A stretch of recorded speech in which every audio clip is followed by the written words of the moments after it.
नमस्कार, मैं हूं मोनिका जायसवाल और आप देख रहे हैं इंडिया न्यूज। और आइए अब सीधे रुख करते हैं मुख्यमंत्री शिवराज सिंह चौहान वीडियो कॉन्फ्रेंसिंग के जरिए क्या कुछ कह रहे हैं। जो आया उसको ठीक करके भेजना है। इस सकारात्मक दृष्टिकोण से काम करना, ये सोचना कि कोविड के काल में उनका कोई नहीं है, आप हो। आप ही भाई हो, आप ही बहन हो, आप ही माता हो, आप ही पिता हो। इस भाव से ही उन पेशेंट्स को देखना,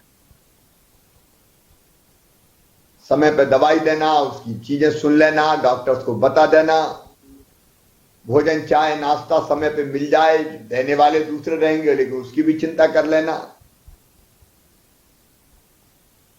कई बार जिन परिस्थितियों में वो रहता है, उन परिस्थितियों में कैसे स्वच्छ रह सके, अच्छा रह सके, इसकी चिंता करना,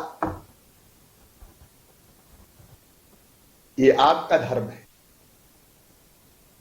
कुछ चीजों का और ध्यान रखना, जैसे ऑक्सीजन के संकट के बारे में सुना। अब ऑक्सीजन का संकट है तो ऑक्सीजन व्यर्थ नहीं जानी चाहिए। अब नहीं, अपने यहां तो पर्याप्त ऑक्सीजन है, लेकिन वेस्टेज क्यों?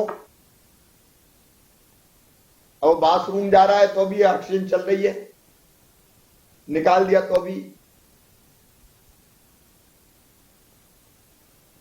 वो फोन पे बात कर रहा है कहीं से तो भी ऑक्सीजन चल रही है। चाहिए कितनी और दी कितनी भी जा रही है।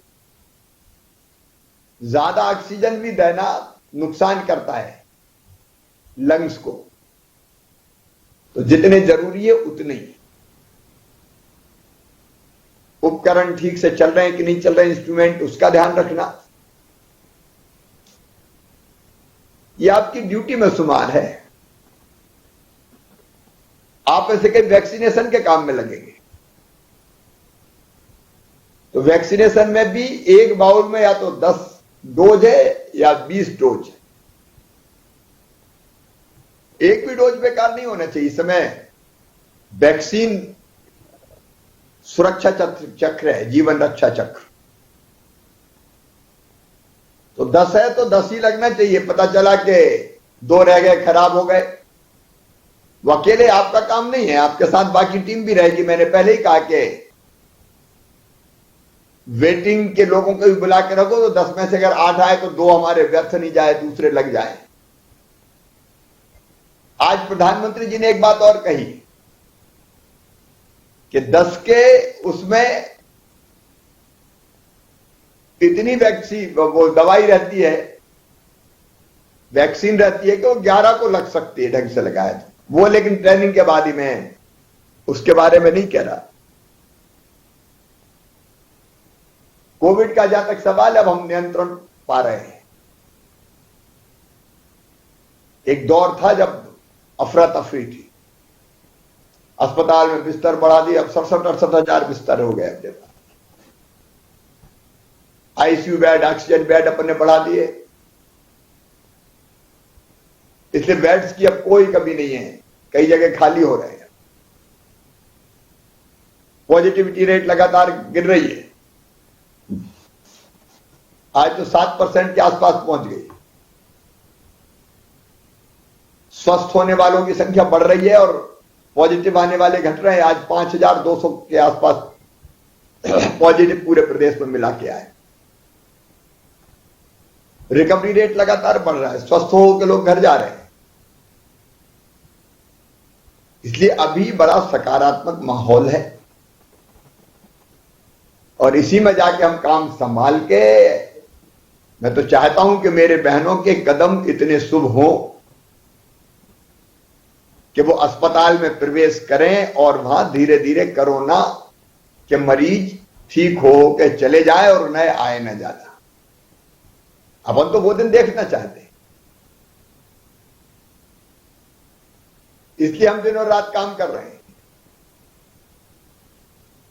लेकिन उसके साथ साथ हम अगली लहर से भी लड़ने की तैयारी रखें। अभी कुछ ब्लैक फंगस के रोगी आ रहे हैं, स्टेरॉइड वगैरह के साइड इफेक्ट के कारण, ज्यादा प्रयोग के कारण कई बार ऐसी स्थिति बनती है। उनके इलाज की भी बेहतर व्यवस्था बनाई जा रही है। उनकी सेवा भी हम करेंगे और यथासंभव उनको ठीक करके भेजेंगे। और तीसरी लहर की तैयारी में कोई डरा नहीं रहा, आएगी नहीं आएगी आज नहीं कह सकते, लेकिन अब तो पूरी तैयारी रखनी है। और इसलिए खूब बिस्तरों की संख्या बढ़ाने से लेके बच्चों के वार्ड बनाने तक कई तरह के इंतजाम अभी से कर रहे हैं, ताकि भविष्य में भी दिक्कत ना आए। मैं आप सबको एक बार फिर शुभकामनाएं देता हूं, बधाइयां देता हूं। आपके जीवन का एक नया अध्याय प्रारंभ हो रहा है। ये चुनौतीपूर्ण है, लेकिन जीवन में चुनौती हो तो जीने का आनंद है। मुझे पूरा विश्वास है कि इस चुनौती से ढंग से आप निपटोगी, मजदूरों को स्वस्थ करोगी, मरीजों को स्वस्थ करोगी, पेशेंट्स को, अपने आचरण से, अपने व्यवहार से, अपनी सेवा से नवजीवन का उत्साह उनमें आप भरेंगी और कोविड जैसी महामारी को नियंत्रण करने में अपना अमूल्य योगदान देंगी। मेरी तरफ से फिर अपनी बहनों को, अपनी बेटियों को बहुत बहुत शुभकामनाएं, बधाइयां।